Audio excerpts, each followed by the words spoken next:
Bonjour, dans cette vidéo, on va réaliser une cam. Pour concevoir la cam, on va utiliser SolidWorks.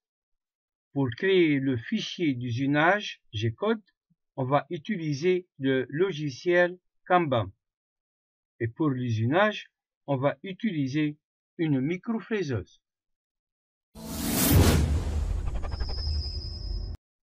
J'ai choisi l'exemple d'une unité de perçage qui se trouve sur le manuel de cours de la 4e année sciences techniques, page 259. Le mouvement d'avance de l'outil est assuré par une cam. Un ressort permet de maintenir le contact entre le galet et la cam. L'opération de perçage d'une pièce se fait en 5 phases. Avance rapide de l'outil à une vitesse uniforme sur 20 mm pendant 1/6 de tour.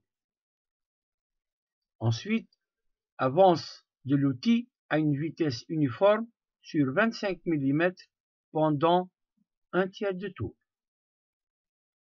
Arrêt de l'outil pendant 1/12 de tour. Retour rapide de l'outil à une vitesse uniforme pendant 1/4 de tour. Et enfin, arrêt de l'outil pendant le reste du temps. Ces mouvements ont été simplifiés. Réellement, ils sont constitués d'un mouvement uniformément accéléré, suivi d'un mouvement uniformément retardé, afin d'assurer un démarrage et un arrêt progressif de l'avance de l'outil. Cette cam est dessinée dans le manuel de cours avec une échelle 1/2. On a ici le profil réel de la cam.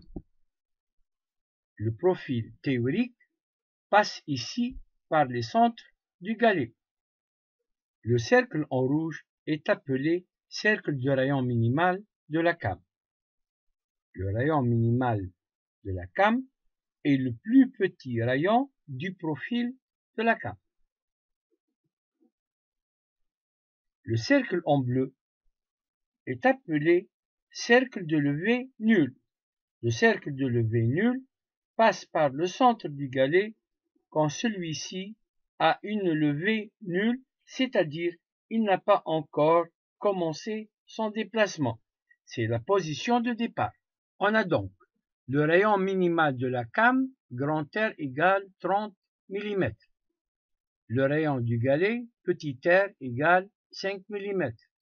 Donc, le rayon de levée nulle, grand R plus petit r, égale 35 mm, et c'est le rayon de départ. Pour la conception de la cam, on va utiliser SolidWorks. Fichier, nouveau pièce. On va aller Produit Office, Toolbox pour activer la bibliothèque Toolbox. Cam. On a 3 onglets, définition, mouvement et création. On va commencer par définition. Dans le champ unité, je vais choisir l'unité métrique. Type de cam circulaire, type de galet suiveur translation, diamètre du galet suiveur 10 mm, rayon de départ, on a vu que c'est 35 mm, angle de départ 180 degrés et sens inverse des aiguilles d'une montre. Dans l'onglet de mouvement, ajouter, on va choisir accélération constante, c'est-à-dire mouvement uniformément varié. On ne va pas choisir un déplacement uniforme. Donc, accélération constante, rayon d'arrivée, c'est 55 mm, mouvement pendant 60 degrés. OK. Ajouter, accélération constante, le rayon d'arrivée est 80 pendant 120 degrés. OK. Ajouter temps d'arrêt pendant 30 degrés. OK. ajouter accélération constante, rayon d'arrivée c'est 35 mm, mouvement en degrés pendant 90 degrés et finalement un temps d'arrêt pendant 60 degrés. Dans l'onglet création, diamètre extérieur et épaisseur, je vais choisir 3 mm pour l'épaisseur puisque je vais usiner cette came sur une plaque de plexiglas d'épaisseur 3 mm. Pour le diamètre extérieur, on a vu que le rayon maxi de la came est 80 mm, plus l'épaisseur de cette rainure qui est égale au diamètre du galet 10, plus l'épaisseur de la partie extérieure de la came, je vais prendre 10. Le tout, ça fait 100 fois 2, donc je vais choisir au moins 200 mm pour le diamètre extérieur. Je dois saisir ce diamètre, même si on a besoin seulement de la partie intérieure de la came. Cette partie concerne la forme du moyeu de la came. Je vais prendre seulement un perçage de diamètre 14 mm. La rainure sera débouchante, donc à travers tout.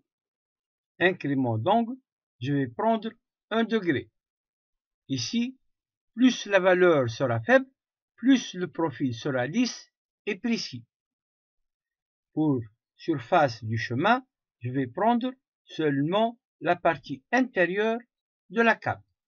Je peux maintenant créer la came et l'enregistrer.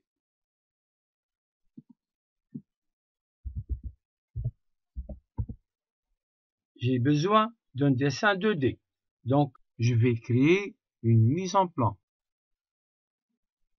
Je vais choisir un format A4 et je vais décocher afficher le fond de plan pour ne pas avoir le cartouche. OK. Je vais faire glisser la vue de dessus au milieu du format. Échappe. Je vais double-cliquer pour choisir une échelle de 1/2. Je valide. Je vais effacer les traits d'axe et je vais enregistrer sous un format DXF. Enregistrer. Avant de passer à l'étape suivante, j'ai quelques astuces à vous montrer. Je vais revenir à la came. On remarque que la came est constituée de plusieurs segments, puisqu'on a choisi un incrément d'angle de 1 degré. Pour notre cas, je vais vous montrer comment joindre ces segments pour la création du fichier d'usinage. Dans le cas où on veut utiliser cette came dans une animation et on doit lui ajouter des contraintes, il faut avoir un profil continu. Je vais revenir à la création de la came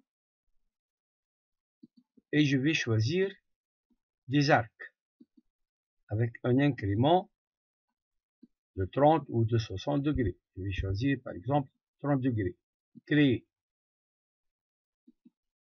Maintenant, le profil extérieur est constitué d'arcs de 30 degrés. Pour remédier à ce problème, je vais aller à enlèvement de matière, éditer l'esquisse, outils, outils de spline, ajuster la spline. Je vais sélectionner les arcs.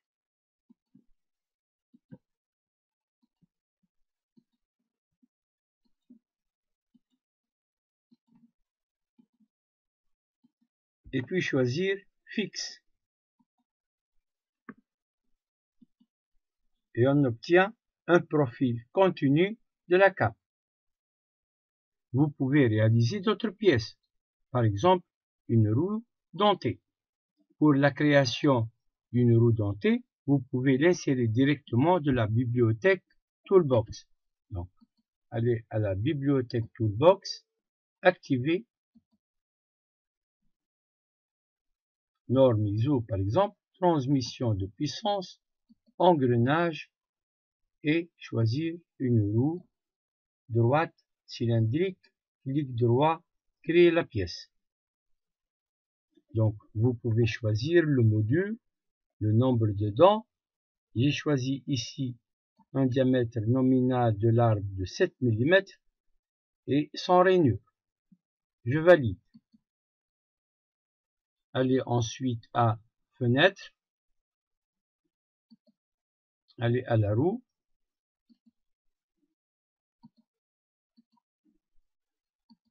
enregistrer la roue. Je vais l'appeler par exemple Z15. Ensuite, créer la mise en plan. Je vais choisir le format A4, décocher afficher le fond, OK, insérer la vue de face, échappe, double-clic pour choisir l'échelle. On va utiliser l'échelle de 1 sur 1. Effacer les axes et enregistrer la mise en plan sous format DXF. Et puis suivre les étapes suivantes.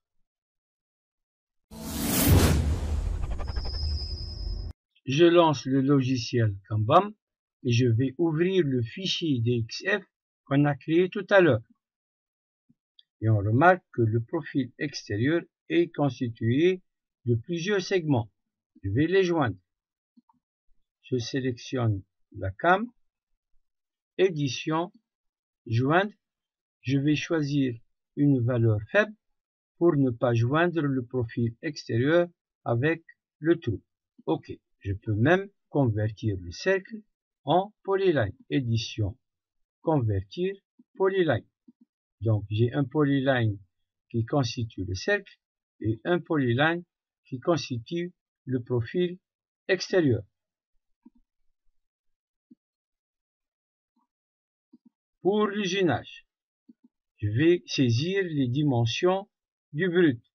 Brut, dimension, j'ai une plaque de plexiglas de 100 x 100 et d'épaisseur 3 mm. Je vais utiliser un outil de forme cylindrique et de diamètre 3 mm. Pour l'usinage, je vais commencer par usiner le trou avec un contour intérieur. Ça veut dire que l'outil va contourner le trou de l'intérieur. Je vais choisir une vitesse de rotation de 1500 tours par minute, une vitesse d'avance de 50 mm par minute.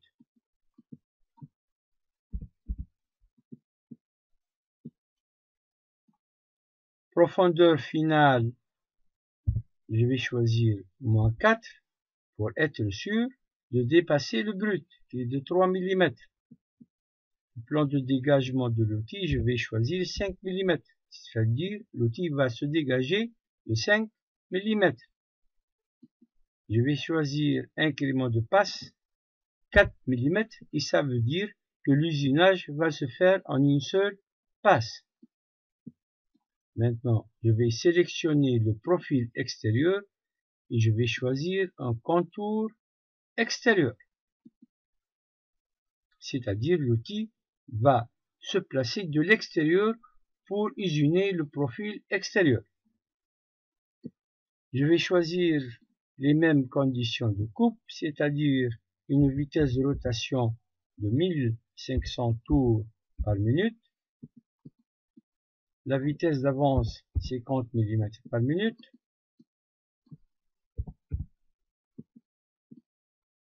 incrément de passe 4 mm,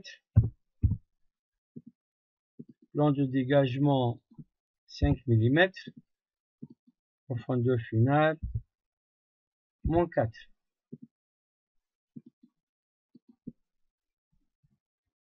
Je peux, si vous voulez, déplacer la cam dans le brut. Donc, édition, transformer, déplacer. Et je vais essayer de centrer la cam dans le brut. Maintenant, je peux générer le parcours de l'outil. Et on remarque qu'on a ici pour le trou un contour intérieur et pour le profil extérieur de la cam un contour extérieur. Je peux maintenant créer le fichier G-code et je vais l'enregistrer sous format NC ou format TXT.